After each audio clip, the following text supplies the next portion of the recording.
continues to pursue a reckless policy with deficits of 6% of GDP year after year after year, at some point it's going to enter a zone of fiscal discomfort and potentially fiscal dominance. But I think the real challenge would come if the United States was no longer clearly the number one superpower.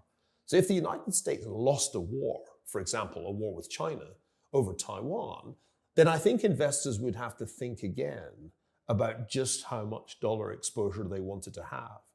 And that's the lesson of British history. The pound was the dominant currency 100 years ago. It lost that dominance ultimately because of the fiscal cost of World War II and then the subsequent costs of imperial overstretch. And I draw parallels between 1956 and 2026. The Suez Crisis, when Britain tried to overthrow the government of Egypt and ended up closing the Suez Canal, was a huge shock to Britain's dominance of currency markets. It really was a turning point for sterling. If the United States is not careful,